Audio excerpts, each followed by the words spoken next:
Hi, I'm Avery Neal and I'm here with Dr. Peter Berndt, and we're going to discuss relationship difficulties as our next topic.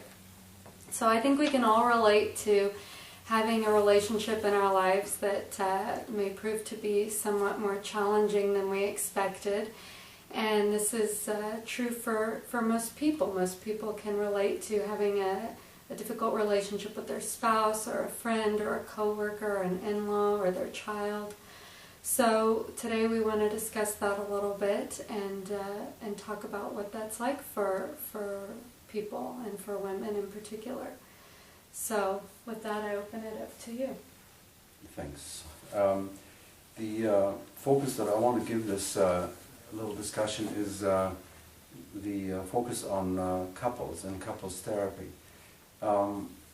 We often hear, and you may have heard this, that people are working on their relationship. And whenever one hears that, it's a red flag that there's a problem going on. People should not really have to work on relationships, I think. Unless one has chosen wrong in the first place, then one has to work on relationships. But if you choose wisely to begin with, then of course the having to work on relationships becomes unnecessary. Now, I'm going to just address what most people are going to say, and that is, how can he say that? He's supposed to be telling us that we can work it out no matter what. So I think that what you're saying is that even though people may have ended up finding themselves in a position where they're having trouble, it can be because they didn't choose the right partner, but there are also things that can be done. And sometimes they're with the right partner, but there's just something in particular that they're struggling with. Exactly. I think that's a very good point. If people are motivated towards one another and towards the relationship, they can make all kinds of changes. We learn throughout our lives, and we can learn with a good coach. In some instruction and some therapy, we can make a huge number of changes, but the basic condition would be that people are motivated towards the relationship and they're willing to collaborate and compromise. What I see in couples therapy is that people are unwilling to take responsibility for their contribution to the difficulties. They always point to the other person. The other person has done this, or her or his family has done such and such a thing. And you hardly ever hear about, at least in the initial stages of couples therapy, people saying, well, let me see what I'm contributing to the problem, and then take responsibility for the contribution and also for the responsibility of doing something about those contributions.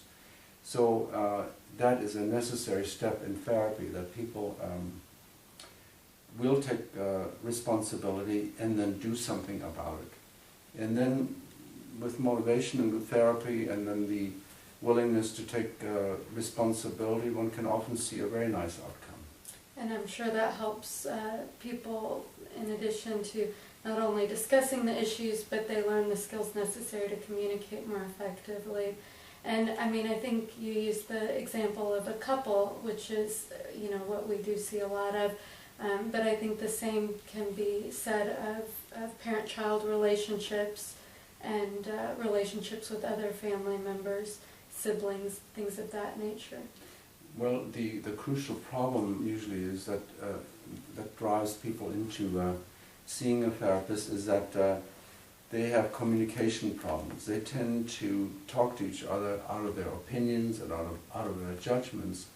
And of course, when we talk to somebody else, giving them an opinion, the natural and automatic response from the other person is to offer an opinion or a judgment in return. And then with that pattern, then I would want to escalate. I would just bring in more opinions and more reasons and more judgments, and the other person would do the same thing. Then it just escalates from sniping to small arms fire to artillery barrages. And then people get tired and they withdraw into their corners and give up for a while, and then they start over again. So the first step that needs to happen in couples therapy, that people are taught to speak to each other about their feelings. And a lot of people are not even able to pinpoint or to articulate any feelings or know that they have some feelings. Because if you talk to each other about feelings, they cannot be argued about. If you tell me that you're sad, I can't say, well, no, you're not really sad. But when people start talking about their own feelings to the other person, they can then become properly supportive to each other.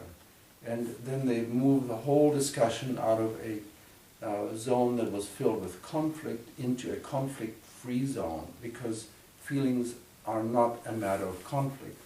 The other person may deny that, let's say, you're sad, but you're really the only one that can say whether you're sad or not. So this is one of the crucial steps that has to happen.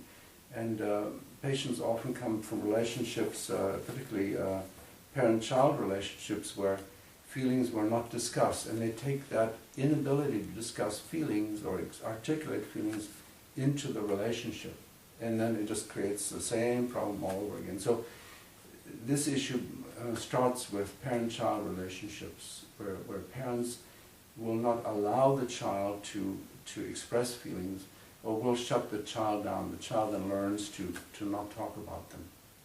And then this continues into a spousal relationship, creates all kinds of problems. So the pattern continues throughout one's life? Right, and it makes the spouse relationship really unmanageable. People at that point often get out of a relationship or out of a marriage, but unless they work this out, they're going to take the same pattern into the next marriage.